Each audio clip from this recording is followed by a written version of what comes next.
Alors, très rapidement, je vais essayer de vous donner donc une idée. C'est uniquement. Donc, la démarche dont je vais parler est une démarche qui s'appelle aujourd'hui Innov 8, donc, et qui était avant s'appelait 5 étapes. Donc en fait, Innov 8, c'est parce que dans cette démarche, il y a aujourd'hui 8 étapes. Alors je ne vais pas vous parler en détail, mais les 8 étapes, c'est de partir d'un questionnement d'abord. La liste de contrôle que vous voyez en 1, c'est une liste qui pose un certain nombre de questions sur un programme de santé. Alors, si je parle du diabète, c'est parce que c'est à titre, j'allais dire, expérience pilote, que le diabète a été pris. Et du fait d'abord que aujourd'hui au Maroc, les maladies non transmissibles sont la première cause de décès, ça a déjà été dit, je ne vais pas reprendre, et vous savez mieux que moi cela. Donc la deuxième, c'est que le diabète, parmi ces maladies non transmissibles, a un poids considérable. Et puis la troisième, c'est qu'il fallait faire cette évaluation sur le terrain, et un ensemble de considérations ont poussé à choisir donc la région de Fès-Meknès, et le travail est basé sur une synergie entre le niveau central du ministère et le niveau régional. Donc l'équipe a commencé par se poser un certain nombre de questions donc, concernant les principes d'équité, de droits humains, donc de genre, et sur les déterminants sociaux de la santé. Et à partir de ce questionnement, donc, elle a commencé par relire le programme tel qu'il était établi, le programme national de lutte contre le diabète, au Maroc, bien entendu, et à se poser, justement, à la lecture, donc, ces questions-là pour essayer de comprendre comment ce programme a été fait, en fonction de quels critères, est-ce qu'elle tient compte des questions qui sont posées ou pas, et pourquoi il n'en tient pas compte. Et donc la troisième étape, c'est de dire, bon, ce programme-là, compte tenu de beaucoup de déterminants, j'allais dire, ne touche pas toute la population. Donc pourquoi? Et quels sont les groupes de population qui bénéficient du programme? Quels sont ceux qui n'en bénéficient pas? Pourquoi ils n'en bénéficient pas? Quelles sont les barrières et les obstacles? Comment on peut lier les barrières donc, et les obstacles entre eux? Et puis, à partir de là, on revoit donc le programme, et l'équipe émet un certain nombre de recommandations pour améliorer, corriger le programme du point de vue donc, des critères dont j'ai parlé. La 7e et avant-dernière, c'est une étape de refonte du programme, et enfin, il y a une dernière étape de suivi et évaluation. Alors, quels sont les objectifs de cette démarche? Alors, qu'est-ce qui se passe? Non. Alors, cette démarche vise, donc, je l'ai déjà dit, je passe, elle vise aussi, à travers donc l'examen, à réfléchir sur aussi la qualité du programme, son accessibilité, la question de disponibilité des soins, donc les fameux AAAQ, que je crois vous connaissez. Donc, alors, le principe aussi, c'est que l'amélioration sera progressive et que si la démarche donne des résultats, et c'est ce qui est en train de se produire, eh bien, les équipes doivent la reconduire régulièrement à travers des exercices de reprogrammation du programme, et c'est à ça que sert la dernière étape justement de suivi et d'évaluation. C'est-à-dire une fois qu'on a passé un premier exercice, qu'il y a eu la refonte du programme, eh bien, le travail n'est pas terminé. Il faut revenir au bout d'une période de programmation, que ce soit une année ou que ce soit, j'allais dire, pluriannuelle, donc, et relire à nouveau donc, le programme, réévaluer ce qui a été fait et ce qui n'a pas été fait, et bien entendu, recorriger à nouveau. On est un peu dans le principe de la roue de Deming, mais qu'on fait avancer, donc, progressivement.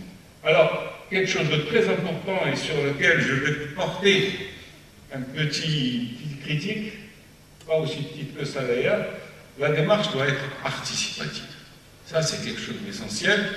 Et souvent, dans ce genre d'exercice, déjà, et c'est ce qui a été dit par les participants, je parle du ministère de la Santé, c'est que les gens n'ont pas souvent l'occasion de se retrouver entre eux. Je parle de ceux qui travaillent ensemble pour parler de problèmes qui ne concernent pas l'exercice quotidien et routinier, j'allais dire, de leur profession. Chacun est de son côté, donc, et on ne prend pas le temps. Et chacun prend des décisions sans forcément qu'il y ait justement la participation des autres. Donc la question de la participation, elle doit être vue sur le plan interne. Bon, il y a quelque chose qui se fait au niveau du ministère ou d'une direction, etc. Et il faut faire participer un maximum de gens, mais aussi externe. C'est-à-dire que le ministère de la Santé n'est pas seul responsable de la santé. Donc il y a beaucoup d'autres acteurs. Et malheureusement, dans cet exercice, la participation des autres acteurs était fortement minorée pour beaucoup d'autres considérations sur lesquelles je reviendrai, donc si j'ai le temps. Alors voilà, donc une première expérience a été faite. On est arrivé à la 6e étape. Les recommandations ont été validées par l'ensemble des équipes du ministère et maintenant il y a un travail sur la refonte du programme et l'équipe de FEST va poursuivre donc l'exercice. Et puis il y a une autre expérience qui va être tentée sur donc, la santé maternelle et infantile dans la région de Tandé-et-Pau, selon la même démarche. Bon, alors, l'équipe, et je vais passer rapidement, a identifié quelques aspects. Le premier aspect de blocage à l'accès tient de la formulation même du programme. Donc, le programme cible une population précise, qui sont ce qui est appelé les personnes à haut risque. Je crois que vous connaissez, je ne vais pas. Donc, toutes celles qui ne sont pas déjà ciblées par le programme sont en dehors du programme. Alors, c'est quoi? C'est par exemple les personnes qui peuvent être à haut risque, c'est-à-dire hypertension ou obésité, mais qui ont moins de 45 ans. Les personnes, les diabètes de type 1, n'est pas concerné par ce programme, donc je peux revenir sur ça. Donc, ça, c'est le premier aspect. Donc, il y a une population qui n'est pas prise en compte tout simplement compte tenu de la logique du programme et compte tenu des contraintes, j'allais dire, de la programmation. Et puis, une deuxième, j'allais dire, deuxième obstacle qui est l'absence de prise en considération de l'équité dans le sens où tout le monde est traité de la même façon. On considère que tous ceux qui viennent sont identiques. Donc, hommes ou femmes, ruraux ou urbains, riches ou pauvres, etc. Le malade qui vient, c'est un malade qui n'a aucune autre spécificité. Deuxième obstacle, je passe rapidement, c'est l'obstacle physique, bon, l'éloignement. L'éloignement, bien sûr, on pense au monde rural, mais on a constaté avec les équipes que les périurbains souffrent aussi de cela, surtout pour l'accès au niveau 2 et 3 du système. Donc, la dispersion de l'habitat, les bons et les facteurs physiques, la faiblesse du revenu. Alors là, on va reparler de la question de la pauvreté, mais il n'y a pas que les pauvres qui ont des problèmes d'accès. Je veux dire, les pauvres tels qu'on les définit aujourd'hui, en particulier avec les critères du RAMEN. Les comportements, ça a été dit, donc l'équipe a parlé d'hygiène de vie, donc je ne vais pas revenir, ça a été développé. La question des mentalités, l'équipe a surtout souligné que les hommes, donc, vont moins au centre de santé pour différentes raisons liées aussi alors au fait qu'ils ne veulent pas patienter, qu'ils ne veulent pas se retrouver en train d'attendre avec des femmes et des enfants majoritairement, etc. Donc il y a d'autres aspects, mais je ne reviens pas. Et puis le système éducatif, donc, et la barrière des langues. Alors moi, je n'ai pas vu ma montre, vous me dites si quand il reste 5 minutes, comme ça je... Donc, voilà. Ça, ce sont des obstacles. Donc, le dernier obstacle sur lequel l'équipe s'est beaucoup, j'allais dire, attardée, c'est le système de santé. Et alors, je prends les principales.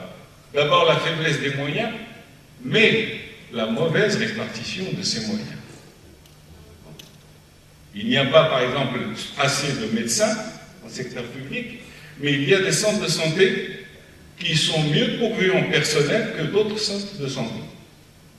Et la logique n'est pas très bien comprise par les gens qui ont travaillé ensemble sur cet exercice, surtout que la pression est très forte souvent dans les quartiers populaires, où il y a, j'allais dire, une présence donc très forte. Et ça, c'est le premier obstacle. Donc, le deuxième, c'est le problème d'organisation.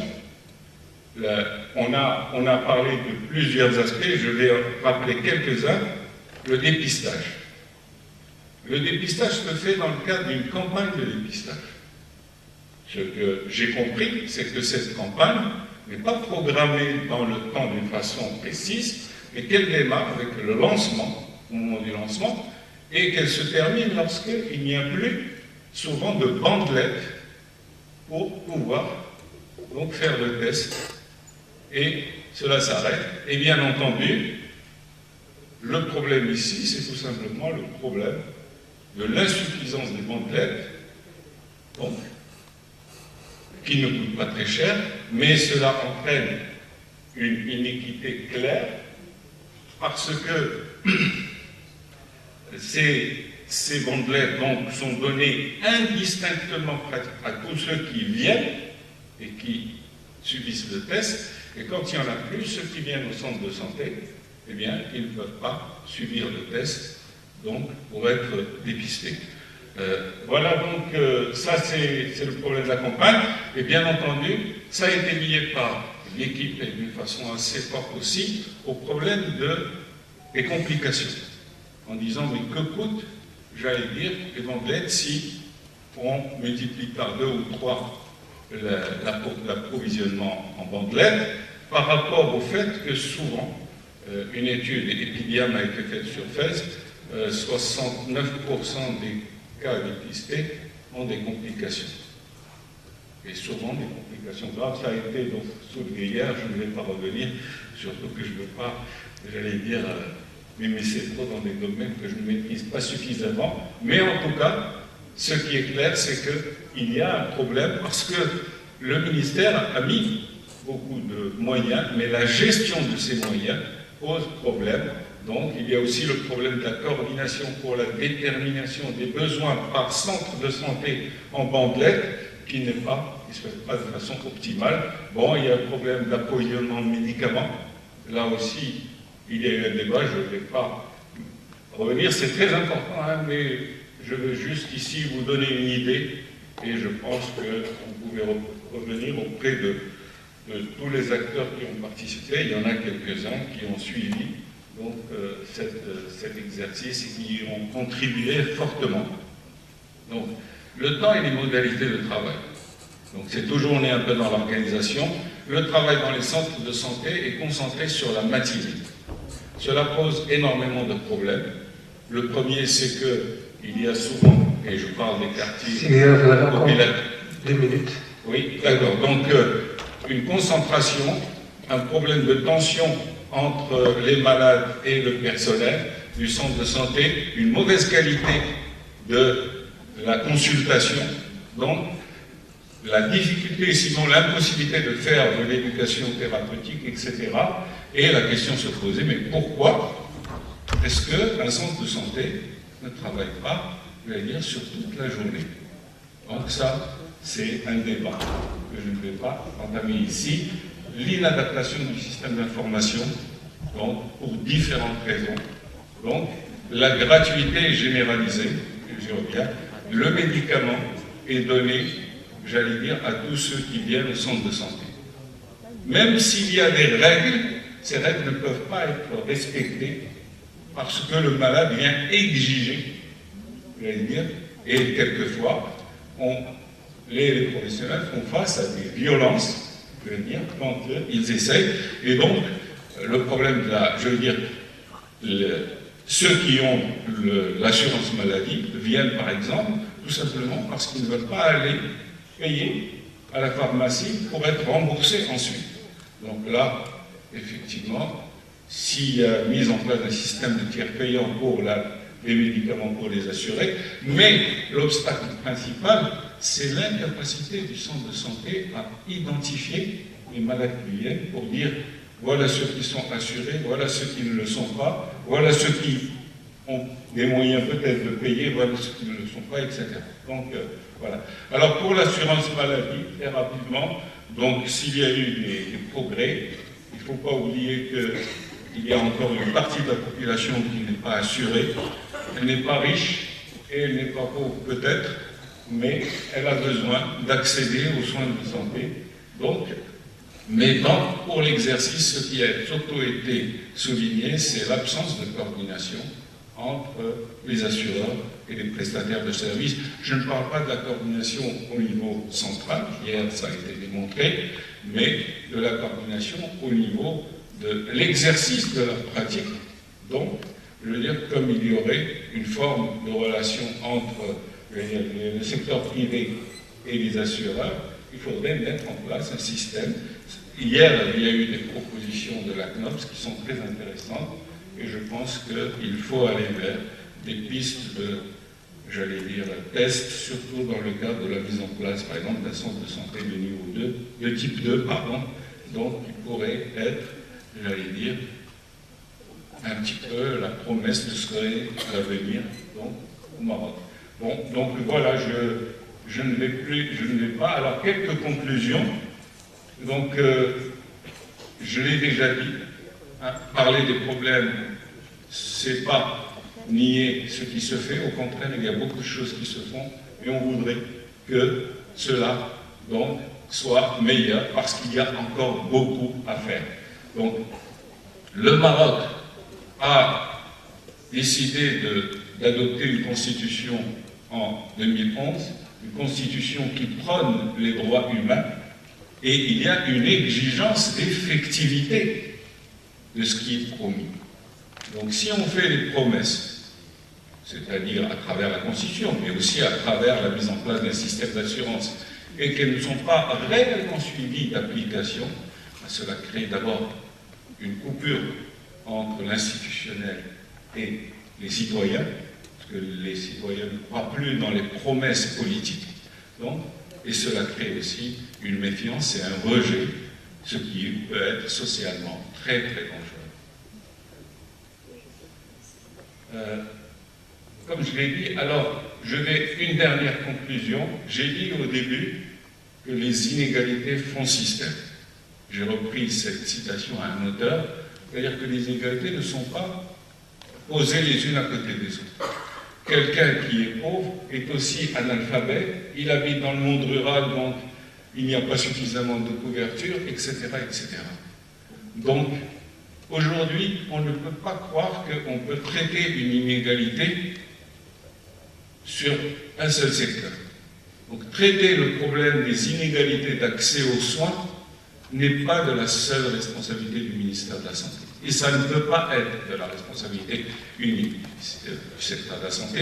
C'est d'abord la responsabilité de l'État dans son intégralité. Il y a des choix politiques à faire. On a parlé hier justement du financement. Le Maroc ne donne pas suffisamment, j'allais dire, de budget au secteur de la santé par rapport à sa richesse.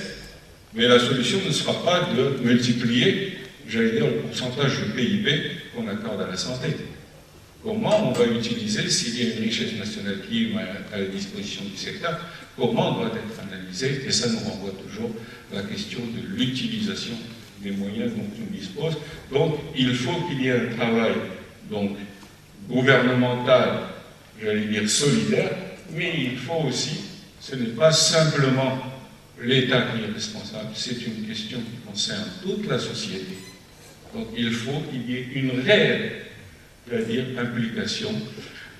Cela ne peut pas se faire, à mon avis, j'allais dire, par le fait d'une volonté ou d'une décision qui vient d'en haut, le leadership est nécessaire, il est important, mais cela doit se faire dans le cadre du travail quotidien des gens, dans le cadre de la pratique, et dans le cadre du changement des mentalités, donc qui permettrait aux gens,